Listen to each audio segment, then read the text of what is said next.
नमस्कार दोस्तों, संभव क्लासेज में एक बार फिर आपका स्वागत। मैं हूं आपका दोस्त जी आर चौधरी और मैं आपके लिए लाया हूं 2020 सीरीज का एक महत्वपूर्ण भाग। पिछले 2020 सीरीज में हमने बहुत सारे लेसन हमने देखे कि हमारी स्थिति क्या है और कितने हमारे सवाल हो रहे थे। इसी श्रृंखला में आज मैं आपके लिए लाया हूं मुगल काल से संबंधित महत्वपूर्ण 20 सवाल। अगले 20 मिनट में हम वो 20 सवाल देखेंगे जो कि परीक्षाओं में आए हुए हैं और साथ ही परीक्षाओं में आने वाले हैं।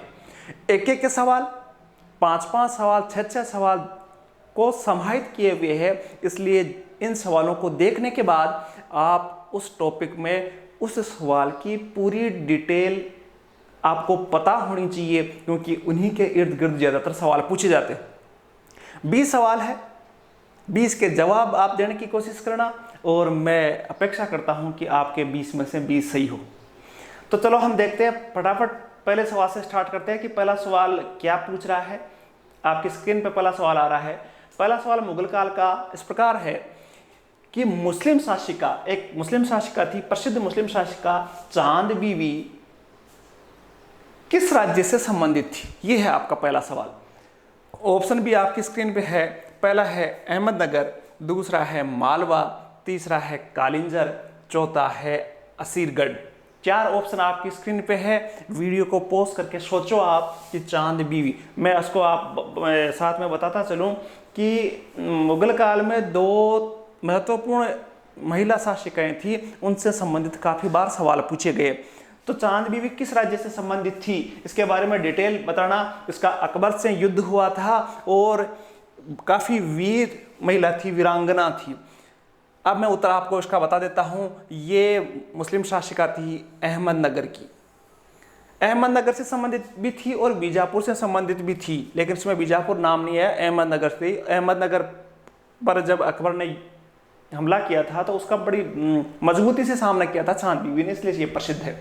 इसके बारे में और डिटेल आप देखना। दूसरा सवाल है, दूसरा है मनसबदारी व्यवस्था किस मुगल शासक ने प्रारंभ की थी? मनसबदारी व्यवस्था बहुत बार सवाल आया हुआ है। मनसबदारी व्यवस्था किस मुगल शासक ने प्रारंभ की थी? पहला ऑप्शन है शाहजहां, दूसरा है अकबर, तीसरा है बाबर, चौथा है जहांगीर। तो इसका उत्तर मैं आप बता देता हूं। इसका उत्तर है अकबर। याद रखना, कब ये सवाल मैं देता चल जा रहा हूं कि इसमें आपको यह भी पता होना चाहिए कि कब प्रारंभ हुई, मनसबदारी प्रथा होती क्या है। इसीलिए मैं कह रहा था शुरुआत में कि इनके डिटेल है वो आपको पता होनी चाहिए। तीसरा सवाल इस प्रकार है, मुगल काल की राजभाषा कौन सी? कम से कम 10 बार सवाल आया हुआ है। मुगल काल की राजभाषा, राजभाषा का मतलब ये होता था कि राजकाज में जो ऑफिशियल भाषा होती थी वो कौन सी होती थी। पहला है अरबी, दूसरा है उर्दू, तीसरा है फारसी और चौथा है हिंदी। अब इस सवाल को देख के आपको पता चल गया होगा कि यार हिंदी भाषा तो नहीं हो सकती, बाकी अरबी, उर्दू, फारसी, इनमें से कोई ऑप्शन हो सकता है। देखना आप इसका उत्तर है। इसका उत्तर होगा, मैं बता दूं आपको, इसका उत्तर है फारसी। इसका उत्तर सही है। फारसी भाषा राजकीय भाषा थी। अगला चौथा सवाल है।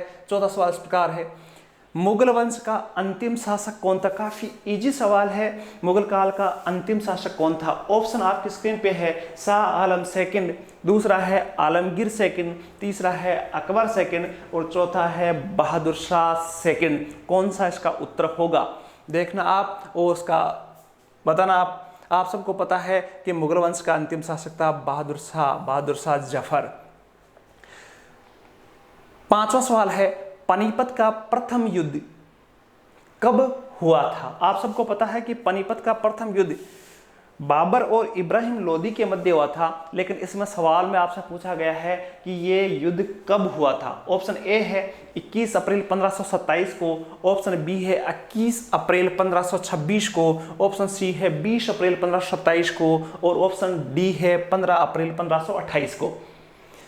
काफी सरल सवाल। 21 अप्रैल 1526 को पानीपत का प्रथम युद्ध हुआ था बाबर और इब्राहिम लोदी के मध्य, और इसी से मुगल काल की स्थापना मान सकते हो आप।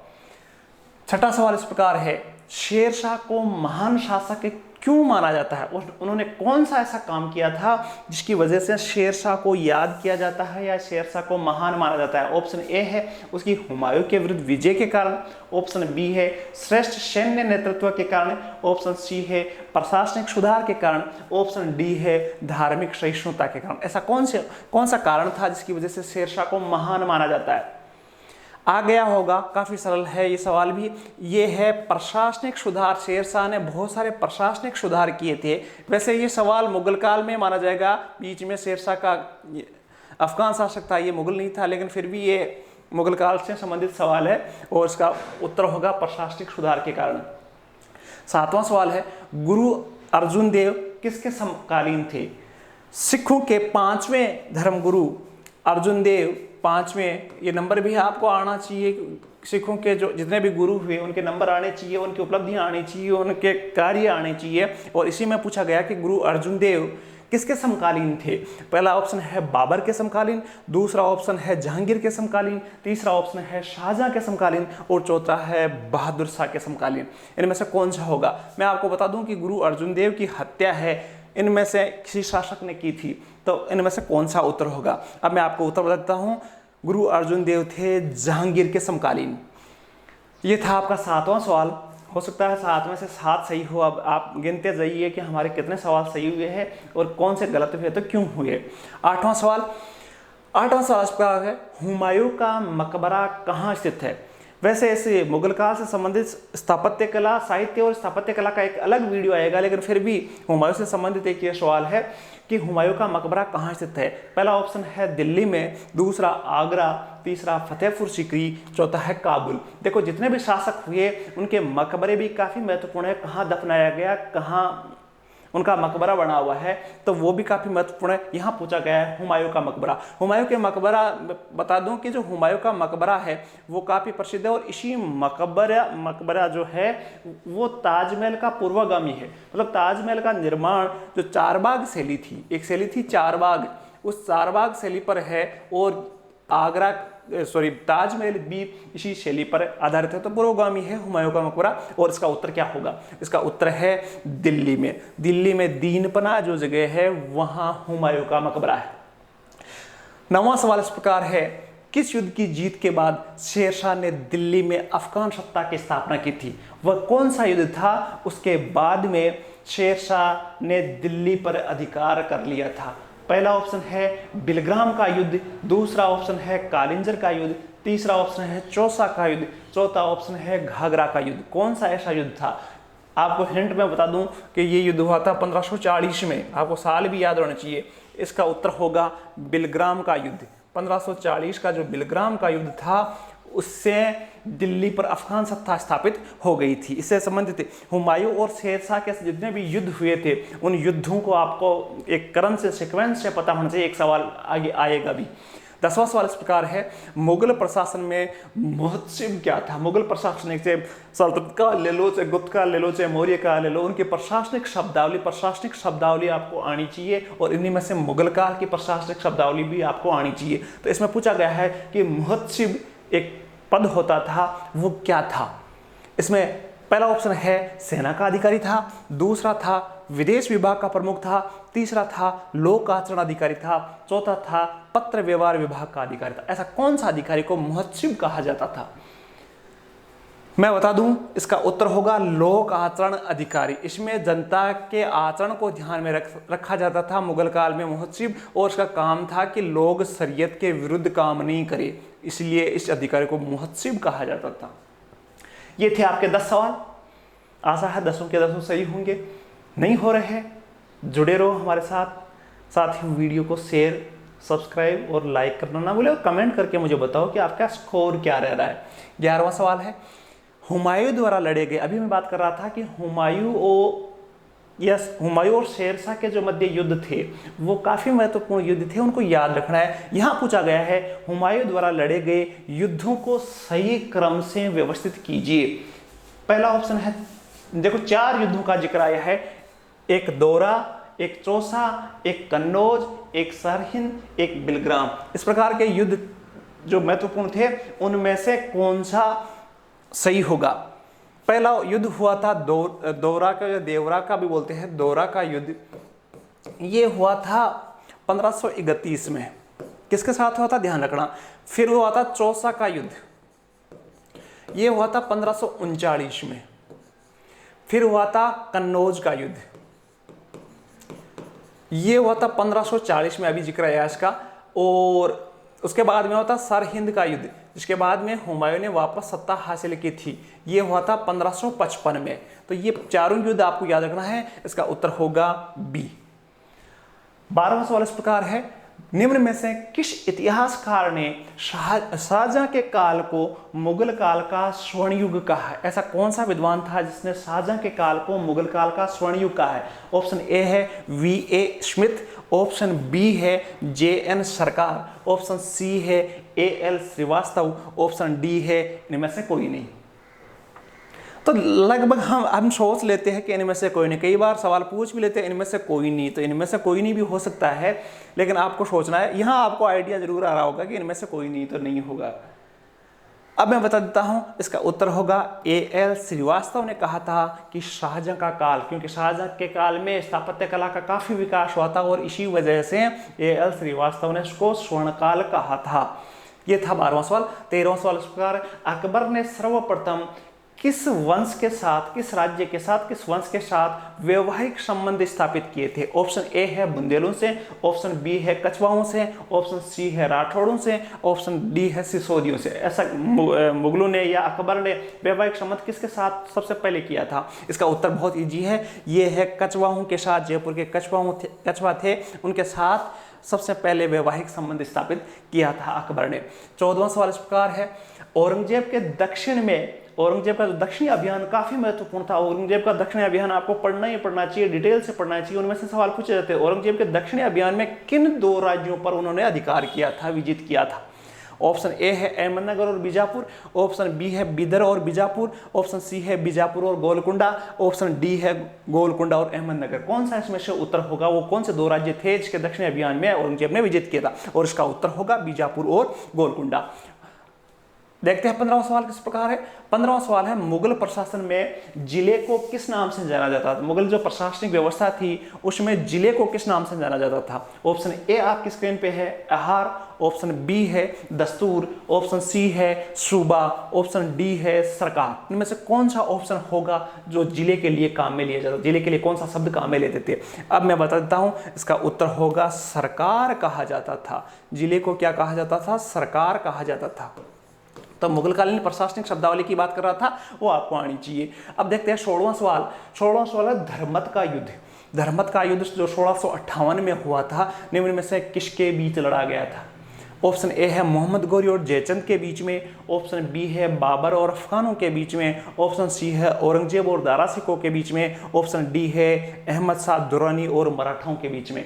ये हालांकि आपको अभी कुछ आइडिया होगा, क्योंकि आपको पता है कि मुगल काल से संबंधित सवाल चल रहे हैं तो आइडिया हो जाता है, लेकिन जब एग्जाम में आता है सवाल तो उस समय ये पता नहीं होता कि ये मुगल काल से पूछा गया है या ये मराठाओं से संबंधित पूछा गया है या गुप्त काल का, कहीं पता नहीं होता। तो उस समय ज़्यादा समस्या आती है, बताओ मुझे 1658 में कौन सा हुआ था, किसके मध्य हुआ था? इसका उत्तर है औरंगजेब और दारा सिखों के मध्य ये युद्ध हुआ था, धर्मत का युद्ध। और जसवंत सिंह, राजस्थान के संबंध में भी काफ़ी महत्वपूर्ण, जसवंत सिंह जो थे वो दारा सिखों के पक्ष में थे, लेकिन इसमें जीत किसकी हुई? औरंगजेब। सारे युद्ध है, उत्तराधिकारी युद्ध है, वो औरंगजेब ने जीते थे, इसीलिए वो शासक बने थे बाद में।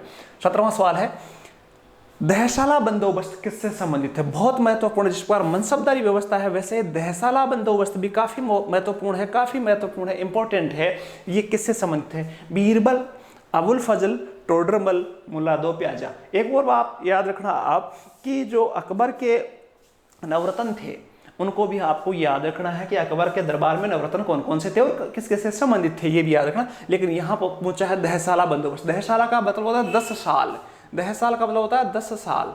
दहसाला का मतलब, दह का मतलब 10 और साल का, साला का मतलब साल, वर्ष, वर्ष लिख लो आप, वर्ष।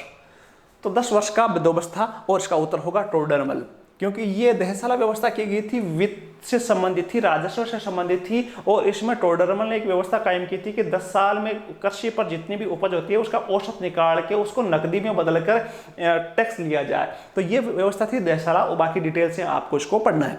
17वां सवाल था कंप्लीट। 18वां सवाल इस प्रकार है, मनसबदारी व्यवस्था में दो अस्पा और सिंह अस्पा का प्रचलन किसने किया था? दो अस्पा और सिंह अस्पा का प्रचलन, नाम से पता ही नहीं चल रहा है दो अस्पा और सिंह अस्पा क्या चीज है।